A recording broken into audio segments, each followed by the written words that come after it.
Hi and welcome to this fabric fill tutorial. Today we're going to make this shirt, which is from the Burda Kids 9247 pattern. At the front I added a smoke stitched band.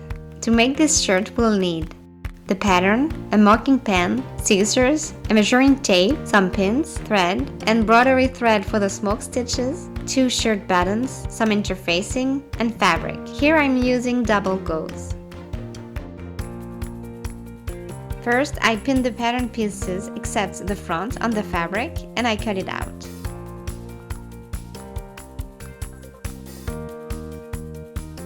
At the front, I've stitched smokes by hand on the center front width. Please check our latest video to see how to do it. I fold this piece in two and I cut the front piece out. Then I transfer the pattern markings that will be useful for the assembly. Next, I'm going to use a zigzag stitch to serge the lateral and the lower edges of the front and back pieces. I start the assembly by laying the front on the back right side inside. I pin the sides. I stitch 1.5 centimeters from the edge and I press the seams open. Still using the iron, I fold the hem on the back piece, which is straight, and the front piece, which is curved. And I stitch the hem. I follow the shape of the lateral slit. Now I prepare the sleeve. First, I cut the cuff piece in interfacing and I fuse it. Then I prepare the slit binding. I mark the center line with the iron, then I turn the long edges to the center and I press again.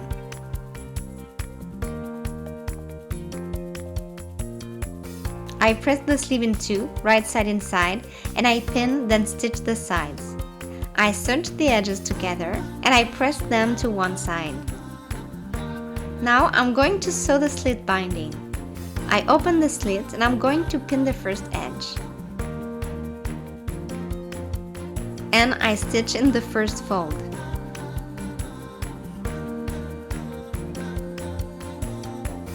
I trim the allowances and I'm going to fold the other edge over the slit. I pin, then I'm going to top stitch 2 mm from the band edge.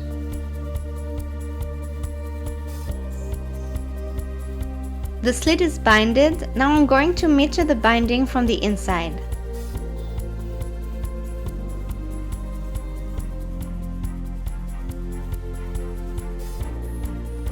Now I'm going to use a large stitch and base 2 parallel lines at the sleeve bottom.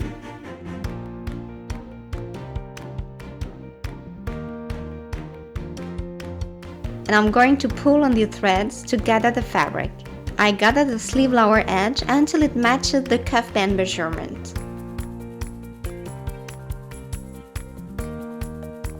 I stitch this band to the sleeve bottom, making the band exceed 1.5 centimeters.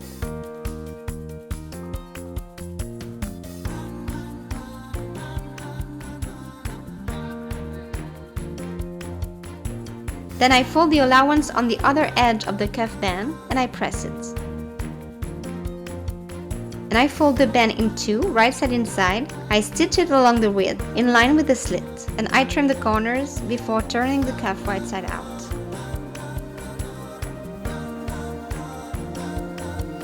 I pin, then top stitch 2 mm from the cuff. Now I'm going to stitch a buttonhole at one end of the cuff band. To do this, I use my buttonhole presser foot that I set at the button size.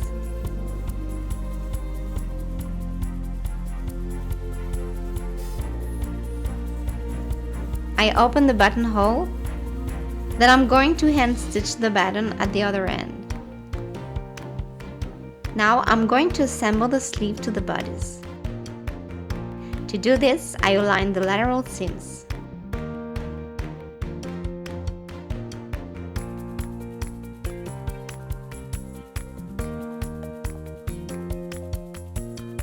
Then I stitch and serge the edges together. Next, I'm going to stitch gathering lines at the neckline, at the upper edge of the sleeves and the back. and I pull on the threads until the neckline matches the measurement given by the pattern. Here, for my size, I want it to be 51.5 centimeters.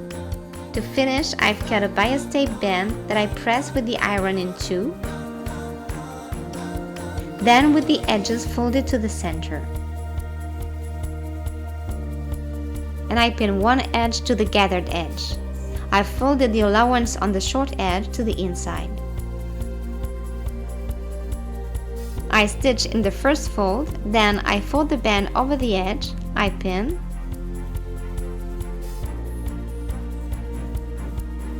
then I stitch at 2 millimeters. And our shirt is finished. Thank you for having watched this video. Enjoy your sewing and see you soon.